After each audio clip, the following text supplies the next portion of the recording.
Today in New Orleans, they got a lot tougher on the holdouts. Police department, everyone home! Not only the flooded areas, but New Orleans' driest and wealthiest neighborhoods, too. Police department! The police and National Guard going street by street, house to house. We need to make sure, too, that whenever we knock on doors, people refuse to leave, we need to make note, call it in. They say there are no orders to use force, just strong persuasion, sometimes entering open houses with guns drawn, and instructions to disarm anyone inside. You say guns will be taken? No one will be able to be armed. We will take all weapons. That happened today in this wealthy neighborhood where homeowners had armed themselves to protect their mansions. Residents were handcuffed on the ground. In the end, police took their weapons but let them stay in their homes. They were a little bit threatened because our weapons were bigger than their weapons. For many of the police and guard troops, it is an uncomfortable job to do this in an American city. This guard unit occupied a church, using it as a base camp. They had to leave a note because they could not get hold of the pastor to get permission. It is surreal. Yeah, you never expect to do this in your own country. Chris Montgomery says he'd rather be in Iraq than patrolling American neighborhoods. Walking up and down these streets, you don't want to think about the stuff that you're gonna have to do. Somebody pops around the corner. I mean, shoot in America. Yeah. Well, I don't want you in here. We're not gonna do that. I don't want you in here, period. But there's a mandatory evacuation. I know all about it. Well, Patricia Coney's protests were to no avail. They moved her out of there, and she is now out of the city.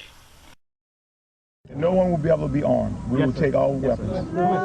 It was a human drama with emotions and tensions running high. Patty Coney is still trying to recover physically and emotionally. They really did a number on me. From the day police forced her from her home. It was traumatic. All of a sudden, they were banging on the front door, the side door, and the back door. They said, "Let us in." Patty tried to explain. She was on dry land, she had plenty of food and water, and didn't want to abandon her dogs.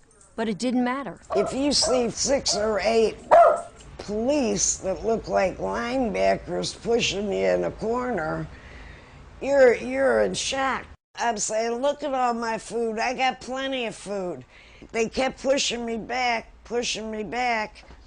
and ended up like this.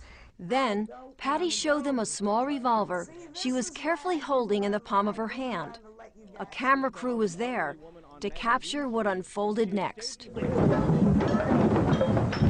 I said, it's not even loaded. And I dropped it on the floor. You got a gun?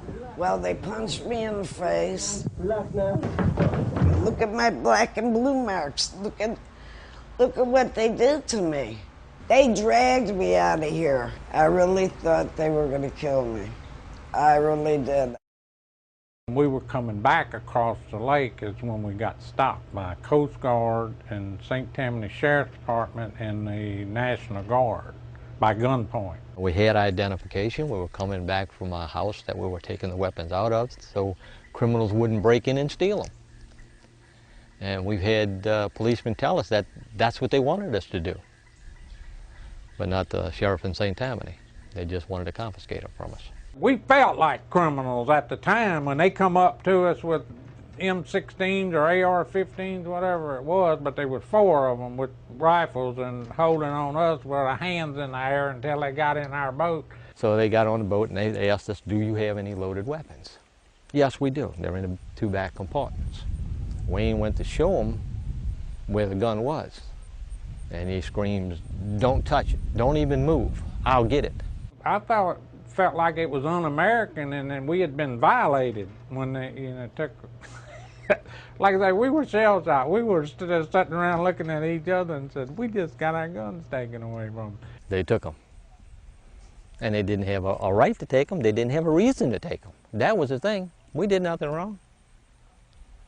But they took them anyway. He said, be thankful we're taking your guns here. Why should I be thankful? Well, if they catch you with them on land, they're going to take you straight to jail. We live in proof that all they have to do is say, look, this is the law. You had that feeling that You were violated. They took something from you. They stole something from you. That's the only way to put it. They took something that they didn't have a right to take. What'd you come and get my gun for? I'm a good citizen. Marie Galatis, a Baptist minister, faced the same story in her neighborhood. The same threats by thugs, the same lack of police. But she never once felt afraid. And I had my Bible, and I had my gun, and I knew I was safe. And I tell you what, I'm a Annie Oakley if you come fool with me or my family. I'm gonna let you have it, buddy. Marie knows she was lucky. She was never forced to leave home and didn't have her firearm confiscated. It's going against my constitutional rights as a citizen. But Marie remembers how upset she got when the police department threatened to take her firearm. You're letting the thugs get away with everything, and you're coming to honest, good citizens and taking away their protection, and it is wrong, wrong, wrong. What I feel is that we're losing control of who we are as a nation. Robert Zoss was forced to evacuate when a tree destroyed both of his family's homes. Loaded with dogs, kids, people. Then, as they were exiting through downtown, the unexpected happened. These cops came out of nowhere, said stop, and asked, do we have weapons in the car? And I told him, yeah, I do. He said, get out the vehicle. Had us all sit cross-legged in front while they searched the vehicle. I had a .22 long rifle. My tenant's girlfriend had a .22 pearl handle revolver given to her by her grandmother or grandfather. But Robert couldn't believe what he watched police do next to his rifle and his friend's pearl handle revolver.